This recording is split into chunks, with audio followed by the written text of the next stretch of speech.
जब भी हम सरकारी स्कूल का जिक्र करते हैं तो हमारे मन में उदासीनता क्यों आ जाती है। हम क्यों ये सोचते हैं कि सरकारी स्कूल होगा तो खराब ही होगा, जबकि सरकार तो पर्याप्त बजट शिक्षा को देने का दावा करती आई है। फिर क्या वजह है कि इन बच्चों को बैठने के लिए एक बेंच तक नसीब नहीं है। हम अपने दादा दादी से कहानियाँ सुनते आए हैं कि उनके ज़माने में बच्चे ज़मीन पर बैठकर पढ़ा करते थे, लेकिन क्या 2 पीढ़ी बीत जाने के बाद भी स्कूलों के हालात बदतर ही हैं? अगर सरकार को मालूम है कि उसके राज्य में विद्यालय की स्थिति क्या है, तो फिर वो इस पर कोई एक्शन क्यों नहीं लेती? क्यों नहीं उन लोगों को सलाखों के पीछे ढकेलती जिनकी वजह से विद्यालय की ये दुर्दशा है? ये तस्वीर कहीं और की नहीं बल्कि स्मार्ट सिटी कहे जाने वाले मुजफ्फरपुर की कहानी है।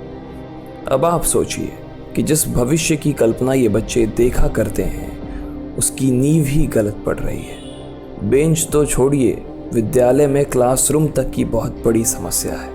व्यवस्था बड़ी खराब लग रही है, देखने से बच्चे जमीन में बैठ रहे हैं। क्या कारण है इन सब चीज़ों? जी, हमारे यहाँ उपस्कर की कमी है, बेंच डेस्क पर्याप्त नहीं है, इसलिए बच्चों को नीचे बैठना पड़ता है, क्योंकि बच्चों की संख्या बहुत ज़्यादा है। हमारे विद्यालय में कम से कम 400 बच्चे इनरोलमेंट है इन लोगों का, और 250 से 300 बच्चे आ जाते हैं। कमरे हमारे यहाँ 4 ही हैं। एक कमरे में अगर बच्चों को ढंग से बैठाया जाए तो 20 से 25 बच्चे ही आएंगे, लेकिन मजबूरी है तो क्या करें, हम लोग बाहर बरामदे में बैठाते हैं। फील्ड में भी बैठाना पड़ता है। बाहर एक टूटा फूटा बरामदा था, उसको हमने रिपेयर करवाया है। 2 क्लास का संचालन उसमें कराते हैं। जैसे आज क्या है, हमारे यहाँ 7th क्लास में 50 बच्चे उपस्थित हैं। कमरा उनका बहुत ही छोटा है, तो 30 से 35 बच्चे को किसी तरह कमरे में बैठाया गया है, बाकी 10 से 15 बच्चे बाहर बैठे हुए हैं बरामदे पे। 2 कक्षा के बच्चे भी बैठ जाते हैं। छोटे क्लास में जहाँ बच्चों की संख्या कम है, मजबूरी है, चूँकि 8 वर्ग तो हमारे पास है नहीं, हमारे पास तो 4 ही वर्ग है।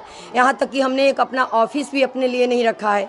एक छोटी सी कोठरी में हम लोग बैठते हैं, सब स्टाफ हम लोग एक साथ बैठ भी नहीं पाते हैं, बरामदे में बैठना पड़ता है। वो तो आप देख ही रहे हैं, चूँकि बच्चों को बैठाना पहले ज़्यादा ज़रूरी है, इसलिए फिर भी बच्चों की संख्या इतनी ज़्यादा है कि जगह कम पड़ रहा है। अपने ऊपर अधिकारी को बताया है कि जगह वगैरह? जी, बताया गया है। ऐसा है सर कि यहाँ पोषक क्षेत्र में कई सारे स्कूल हैं, लेकिन बच्चे वहाँ नहीं जाते हैं। उन सबों को यहीं की व्यवस्था अच्छी लगती है। जैसा आपने बताया कि हमारी व्यवस्था अच्छी नहीं है, लेकिन उसके बावजूद भी सारे गार्जियन कहते हैं कि नहीं मैडम, व्यवस्था आपके यहाँ ही अच्छी है, क्योंकि विद्यालय टाइम से खुलता है, यहाँ चेतना सत्र वगैरह हर चीज़ का संचालन होता है, घंटी से पढ़ाई होती है, टीचर लोग पंक्चुअल हैं, ध्यान देते हैं बच्चों पर। जी, पानी तो चापाकल बाहरी असामाजिक तत्व लोग खराब कर दिए थे, लेकिन अभी है हमारे यहाँ 2-2 चापाकल है। जी, एक नल से पानी साफ आता है तो बच्चे पानी पीते हैं। 2 शौचालय भी है। नहीं, वो जब चापाकल खराब हो जाएगा, अगर हमारे घर में भी खराब होगा तो बच्चे तो बाहर से लाएंगे। अभी नहीं, अभी हमारा दोनों का चापाकल चालू है, तो अभी बच्चे क्यों लाएंगे बाहर से? जी, शौचालय वगैरह क्या स्थिति है? शौचालय हमारे यहाँ 2-2 है, दोनों साफ है, मेस्तर है, आता है साफ कर देता है। पानी वगैरह उसमें रहता है? जी, आप देख सकते हैं वहाँ बाल्टी में पानी भर के रखा हुआ है। लाइट है, जब बिजली कट जाती है तो पंखा नहीं चलता है, जब बिजली होती है, अभी देखिए आपके सामने पंखा चल रहा है। कुछ क्लास में पंखा वगैरह भी नहीं है? सब क्लास में पंखा है। ये वाले में नहीं है? तो उधर वाले में सर कैसे लेगा, आप बताइए? रोज़ तार बांध के बच्चों से कैसे डलवाएंगे हम? उसमें नहीं करवा सकते ना, वो तार काट के बीच में ले जाते हैं, इसलिए।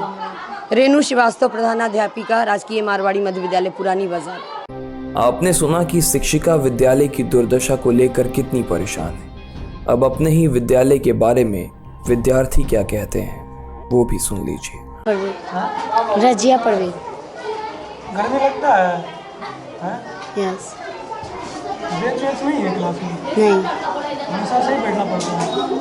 6 में बैठते हैं, 5 क्लास में बेंच नहीं है। बेंच नहीं है, सब बच्चे ऐसे तरह कुछ बैठते हैं? हाँ पानी वगैरह यहाँ पीने वाला होता है? हाँ, चापाकल है। ये है, शौचालय लगा है, टॉयलेट हाँ साफ रहता है? हाँ, पानी है उसमें रहता है? उसमें हाँ 5। तो हमेशा यहीं जमीन में बैठना पड़ता है क्या? बेंच वगैरह नहीं है? बढ़िया से बैठते हैं, कभी कभी बढ़िया से बैठते हैं। झूठ मत, एकदम सही बोलना। बेंच है ही नहीं, क्लास 5 6 क्लास में बैठते हैं, कभी 6 क्लास में बैठते हैं। कौन सी क्लास में? 5।